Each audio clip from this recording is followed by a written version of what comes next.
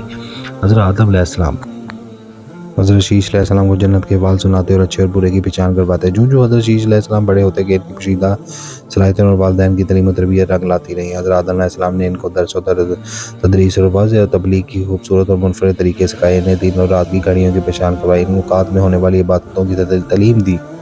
اس کے علاوہ طوفان روح کے بارے میں بھی کہا گیا جو کچھ عرصے بعد آنا تھا۔ حضرت آدم علیہ السلام اور حضرت اماں علیہ السلام کو حضرت شیش علیہ السلام سے بڑی امید تھی، جس کی وجہ سے ان کا ایک بیٹا بھی قتل ہوا تھا۔ دوسرا شیطان کا پیروکار بن گیا اور کفر کے راستے پر چل نکلا۔ اب اللہ تعالیٰ کے دین کو آگے بڑھانے اور شیطان کے شر کا مقابلہ کرنے کے لیے حضرت آدم علیہ السلام کے بعد حضرت شیش علیہ السلام تھے۔ چنانچہ حضرت آدم علیہ السلام کی وفات کا وقت قریب آیا تو انہوں نے حضرت عیسیٰ علیہ السلام کو اپنا خلیفہ و جانشین نامزد کیا اور 960 کی عمر میں حضرت آدم علیہ السلام نے وفات پائی۔ حضرت شیش علیہ السلام نے حضرت جبرائیل علیہ السلام کی بتائے طریقے کے مطابق والد ماجدہ حضرت آدم علیہ السلام کی تدفین کی اور اس طرح وہ دنیا سے رخصت ہو گئے۔